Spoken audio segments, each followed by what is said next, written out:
السلام علیکم ورحمۃ اللہ وبرکاتہ۔ پیارے ناظرین و سامعین، ویڈیو کو ثواب کی نیت سے زیادہ شیئر کریں تاکہ آپ کی اور ہماری آخرت سنور سکے، اور چینل کو سبسکرائب کر لیں تاکہ ہر نئی آنے والی ویڈیو آپ تک سب سے پہلے پہنچ سکے۔ جزاک اللہ۔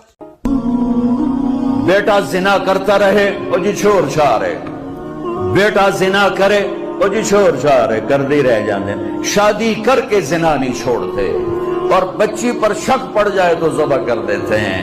اس راوی نے کتنی بچیوں کو نگلا ہے، یہ تمہارے اب تو خشک ہو گیا، میں تو یہیں پیدا ہوا ہوں، یہیں زندگی کو ڈھلتے دیکھ۔ اس راوی نے کتنی بچیوں کو نگلا ہے، کتنی بے گناہ بچیوں کو۔ میں ذمہ داروں کا بیٹا، میں کمی نہیں، میں اس معاشرت کو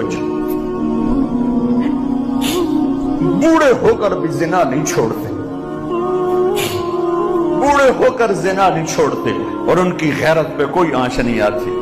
انہیں میاں صاحب بیٹھ ہویا ہے، انہیں مار صاحب بیٹھ ہویا ہے، انہیں سردار صاحب بیٹھ ہویا ہے، اور بچی پہ شک پڑ جائے۔ کتنی بچیوں کو راوی نے کفن پہنا دیا اپنی موجوں کا، اور اس کی مچھلیوں نے قبر بنا دی اپنے پیٹ میں۔ کیا ظلم و ستم ہے، کیا ظلم۔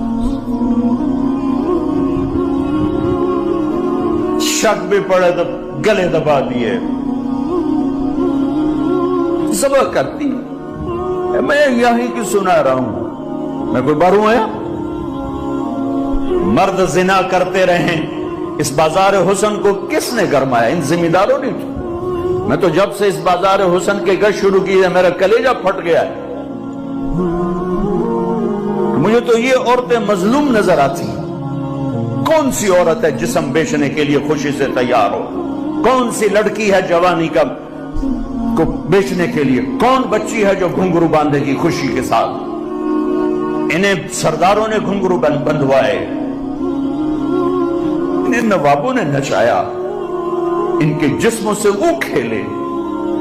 ظالم یہ نہیں، ظالم وہ جنہوں نے ان کے سر پہ دوپٹہ رکھنے کی بجائے ان کے جسم کو نوچا، اپنی ہوس کا شکار نشانہ بنایا، وہ طوائف بن گئی۔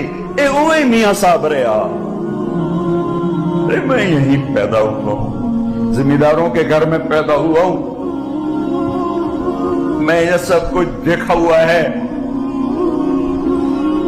مجھے تو یہ بچیاں مظلوم نظر آتی ہیں کہ جو مردوں کی ہوس کی بھینٹ چڑھتی ہیں۔ رات ایک بچی میرے پاس آئی ہوئی تھی، میاں صاحب میری کدائیں شادی کرا، جتھے گل کرے نہیں ہوں دے میرے نال اونج رہے، میں شادی نہیں کر، کدائیں شادی کرا۔ عورت کی فطرت ہی نہیں ہے کہ وہ گھنگرو باندھ کے محفل کی زینت۔ عورت کی فطرت میں تو حیا، پتہ نہیں کن دکھوں سے گزر کر کوئی بچی گھنگرو باندھتی، بچی اپنے جسم کو بیچتی۔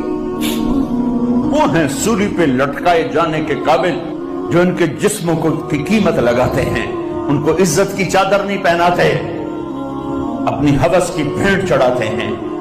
انہیں سردار صاحب ہیں، مار صاحب ہیں، میاں صاحب ہیں، چودھری صاحب ہیں، وہ طوائف بن گئی۔ ایک سردار صاحب رہا۔ میرے نبی فرما رہے ہیں عائشہ کوئی گناہ ہوا ہے تو توبہ کر لے، اللہ معاف کر دے گا۔ اللہ اکبر، اللہ اکبر۔ اور اگر نہیں ہوا تو اللہ ضرور تیرے حق میں فیصلہ سنائے گا۔ تو حضرت عائشہ 24 گھنٹے سے سوئی نہیں تھی، اٹھ کے بیٹھ گئی، رو رہی تھی، ایک دم آنسو خشک ہوئے۔ ابا میری صفائی پیش کر۔ ابو بکر کہ بیٹی میں کچھ نہیں کہہ سکتا۔ اماں میری صفائی پیش کر۔ کہ بیٹی میں کچھ نہیں کہہ سکتا۔ تو فرمایا اگر میں جھوٹ بولوں تو اب سب مجھے سچ مانو گے، اور اگر میں سچ بولوں تو کوئی مجھے سچا نہیں مانے گا۔ میں اپنے اوپر الزام کیسے دھر لوں؟ میں اپنے رب کو پکارتی ہوں، میں یعقوب کے رب کو پکارتی ہوں، یوسف کے باپ کو پکارتی ہوں۔ کہتے مجھے حضرت یعقوب کا نام بھول گیا غم کی وجہ سے۔ میں نے کہا میں یوسف کے باپ والا جملہ بولتی ہوں جو انہوں نے کہا تھا فصبر جمیل واللہ المستعان، اور یا لیٹی تو ایک دم وحی آئی۔ اب 1 مہینے کے بعد وحی آئی، اور حضرت عائشہ فرماتی میں تو مطمئن تھی کہ جو بھی آئے گا میرے حق میں آئے گا، لیکن مجھے یہ نہیں پتا تھا کہ میرے حق میں قرآن ہی آ جائے گا۔